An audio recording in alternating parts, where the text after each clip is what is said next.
నిర్మూలన చేయడానికి, పచ్చని పైర్లు పంటలు పండడానికి నువ్వు కృషి చేస్తే పూర్తిగా నదీ జలాల మీద, సాగునీటి ప్రాజెక్టుల మీద చర్చ చేద్దాము.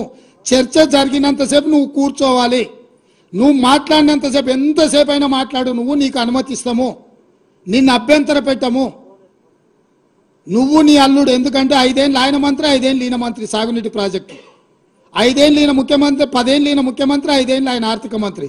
వ్యవహారం అంతా మామాలుల మధ్యలోనే జరిగింది. మీకు పూర్తిగా అవకాశం ఇస్తాం. ఒక్క నిమిషం కూడా నీ మైక్ కట్ చేయం చంద్రశేఖరరావు, రా.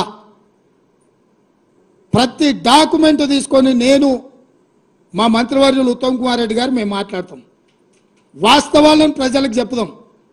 ఎవడు ద్రోహి, ఎవడు దొంగ, ఎవడు లొంగిండు, ఎవడు వంగిండు, ఎవడు ప్రాజెక్టులను తాకట్టు పెట్టిండు, ఎవడు ముఖ్యమంత్రి ఉన్నప్పుడు ఈ తెలంగాణకు అత్యంత ద్రోహం జరిగింది. ఉమ్మడి రాష్ట్రంలో జరిగిన అన్యాయానికంటే, 60 ఏళ్ళు ఉమ్మడి రాష్ట్రంలో జరిగిన పరిపాలనలో జరిగిన నష్టానికంటే చంద్రశేఖరరావు ముఖ్యమంత్రి అయిన 10 ఏళ్లలోనే కృష్ణానది జలాలలో తెలంగాణకు తీరని అన్యాయం జరిగింది. నేను నిర్దిష్టమైన ఆరోపణ చేస్తున్నా. పోతిరెడ్డిపాడైనా, రాయలసీమ లిఫ్ట్ అయినా, ముచ్చుమరి ప్రాజెక్ట్ అయినా, ఈరోజు పాలమూరు జిల్లాలో మొదలైన నీళ్లు శ్రీశైలం రాకంటే ముందే రాయలసీమ ప్రాజెక్టు ద్వారా రోజుకు 12-13 టీఎంసీలు, 30 రోజులు ఈయన మనం కళ్ళు మూసుకుంటే 1000 టీఎంసీలు తరలించకపోతాడు. తాగడానికి కాదు కదా, బురద మెక్కడానికి కూడా శ్రీశైలం దొరకదు. ఇంకా ఈ మొనగాడు పొడిచింది ఎంతనాయా అని అంటే, మొత్తం ప్రాజెక్టులు 1.5 టీఎంసీ, 2 టీఎంసీ అన్నాడు పాలమూరు రంగారెడ్డి, అది 1 టీఎంసీకి తగ్గించిండు. 1/2 టీఎంసీ కల్వకుర్తి, 1/4 టీఎంసీ ఎస్ఎల్బిసి, అన్నీ కలిపితే రోజుకు 2 టీఎంసీలు కూడా మనం తెచ్చుకునే పరిస్థితి లేదు. ఈరోజు పాలమూరు రంగారెడ్డి, కల్వకుర్తి, ఎస్ఎల్బిసి అన్ని ప్రాజెక్టులు లెక్కగట్టి నిజంగా అవి పూర్తి చేసి 100% ఆ నీళ్లు మనం ఒకవేళ తెచ్చుకుంటే శ్రీశైలం కంటే ముందుగాల మనం తీసుకోగలిగిన నీళ్లు బిలో 2 టీఎంసీ, వాళ్ళు పర్ డే 13 టీఎంసీ. మన ఉమ్మడి ప్రాజెక్టులు మన దగ్గరికి రావాల్సిన పని లేదు.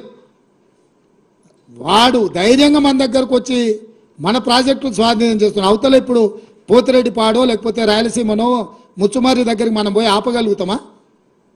12-13 టీఎంసీలు పర్ డే తరలించకపోతే వారం రోజులు చూడనట్టుంటే 100 టీఎంసీల నీళ్లు మాయమైపోతాయి. 100 టీఎంసీల నీళ్లు పోయినాక ఏం బురదమెక్తావా?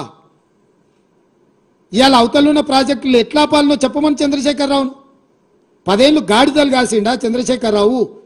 12-13 టీఎంసీల నీళ్లు తరలించకపోవడానికి ప్రాజెక్టులు జగన్మోహన్ రెడ్డి కడుతుంటే, చంద్రబాబు నాయుడు కడుతుంటే అడ్డుకోవాల్సింది, కేసులు వేయాల్సింది, ధర్నాలు చేయాల్సింది, నిరసన తెలపాల్సింది, జంతర్ మంతర్లు ఆమరణ నిరాహార దీక్ష చేయాల్సింది వదిలేసి కేంద్ర ప్రభుత్వానికి ఫిర్యాదు చేసి ప్రాజెక్టులను ఆపించే పని చేయకుండా ప్రగతి భవన్లో లేకపోతే ఫామ్ హౌస్లో వండుకొని ఇవాళ ఆయన నల్గొండ జిల్లాకు పోయి నిరసన తెస్తాడంట.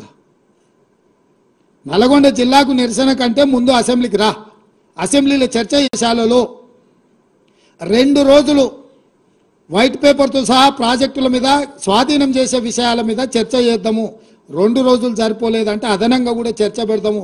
చర్చ పూర్తయ్యే వరకు నువ్వు అసెంబ్లీలోనే కూర్చోవాలి.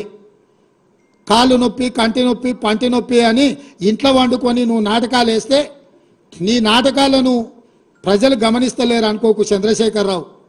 నీకు ఆడ నొప్పి లేస్తుందో మాకు తెలుసు. అధికారం పోయిన తర్వాత నీ నొప్పి ఆడలేస్తుందో తెలంగాణ ప్రజలకు తెలుసు. కాబట్టి వీటన్నిటిని దృష్టిలో పెట్టుకొని ప్రజల్ని కేసీఆర్ మళ్ళీ గందరగోళపరిచి మోసం చేయాలని నాటకాలు ఆడుతుండ్రు. నిన్న మన కొడుకు, అల్లుడు, బిడ్డ మాట్లాడిరుగా చిన్నగా చూస్తున్నాడు, చిన్నగా రంగంలోకి ఎట్లొస్తే బాగుంటుందా అని. నువ్వు రావాలి, చర్చ చేయాలి, మేము సిద్ధంగా ఉన్నామని చెప్పి మీ ద్వారా చంద్రశేఖరరావుకు తెలియజేస్తున్నాం.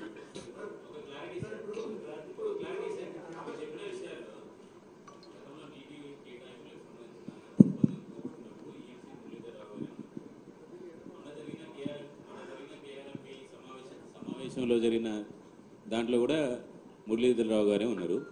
తర్వాత రాహుల్ బొజ్జా గారు చేసిన లేఖ తర్వాత వచ్చిన తర్వాత అసలు మురళీధరరావు గారు చెప్పింది కరెక్టా, రాహుల్ బొజ్జా గారు చెప్పింది కరెక్టా అనేది ఒక క్లారిటీ సార్. రెండవది, నీటి కేటాయింపుల సందర్భంగా అన్యాయం జరిగిందని చెప్తున్నారు.